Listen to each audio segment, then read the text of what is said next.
Welcome to Instant Replay for Match Day 1 of the 2025 MLS season. Yes, we are back. I am your host, Andrew Wiebe, and as always, we're taking a closer look at the most controversial refereeing decisions in Major League Soccer. Before we get going on this week's batch of plays, calling all amateur referees, we need your help. If you see something, say something.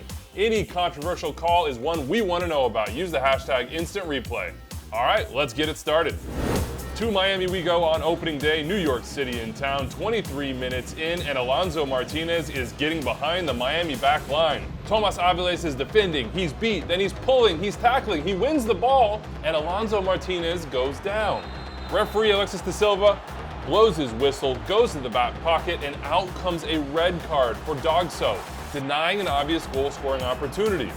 Miami aren't happy, but for me, this is the correct call. There is a clear jersey pull here, folks.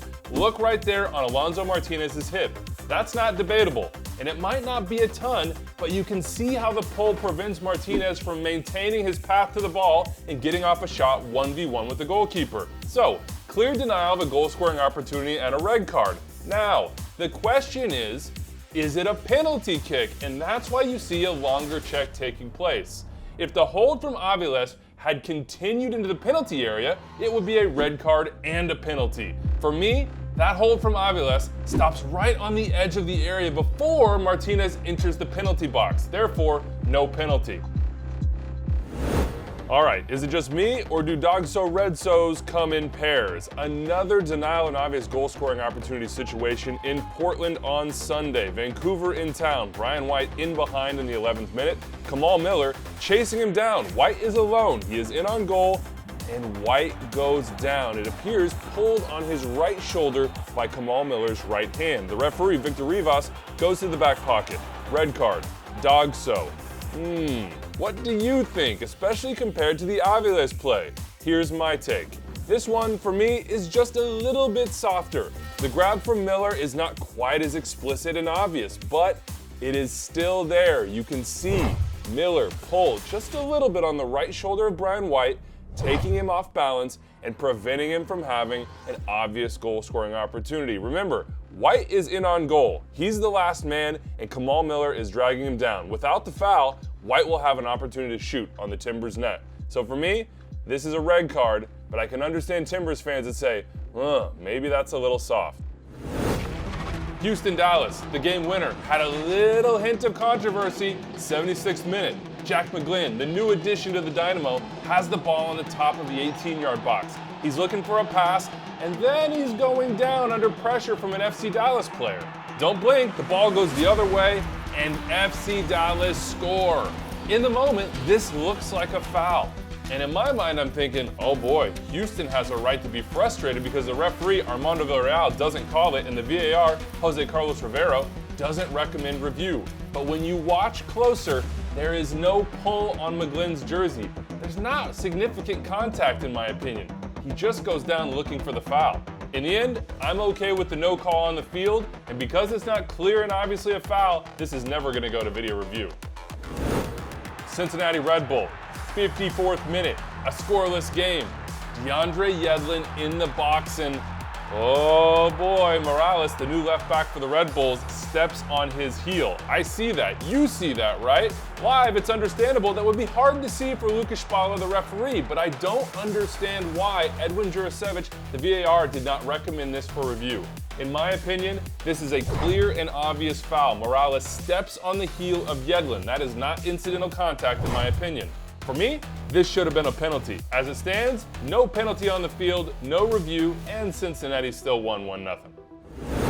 A bunch of people hit us up about the game winner for Austin FC against Sporting Kansas City, so let's take a closer look.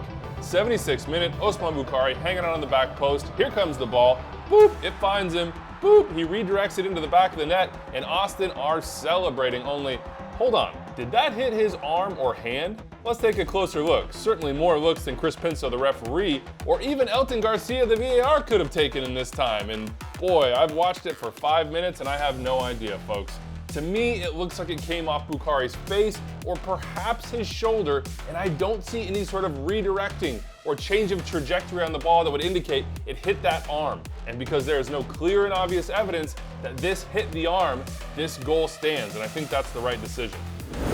Nashville, New England, scoreless draw, 67th minute. Sam Surridge thinks he has the opener, only, oh no, the flag went up for offside during the play.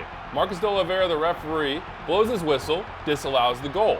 Therefore, any review by Jorge Gonzalez, the VAR, is going to have to show that Hani Mukhtar in behind was clearly onside. I don't think there's any way, based on the angles, you can show Hani was clearly onside. So that removes the VAR from the equation.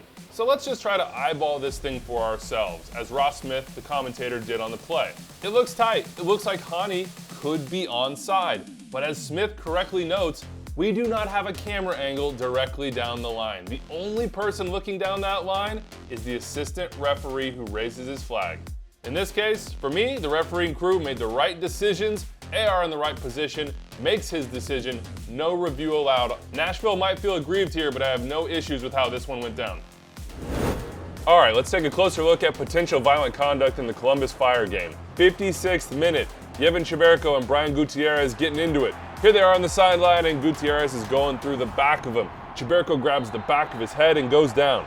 Referee Fotis Bazakos calls a foul on the play, but watch very closely here, folks. There is contact for Brian Gutierrez and his arm outstretching up to the back of the head of Cheberko. Seeing that in his check, VAR Soren Stojka takes a closer look and decides that's a clear and obvious error for violent conduct and sends Bazakos to the monitor. Bazakos takes a look and says, no, not for me. Sticking with my call on the field, foul. And I gotta say, I'm with Stojka, the VAR, on this one. Watch very closely. Yes, Gutierrez goes with the legs, but to me, this challenge is more about getting a piece of Cheberko. And in fact, I see in the play before, Gutierrez frustrated trying to get a little piece as well. So that gives me the context going into this play to watch that arm closely. And for me, Gutierrez goes up, through, and extends through the head with excessive force. I even see a little bit of elbow lead there.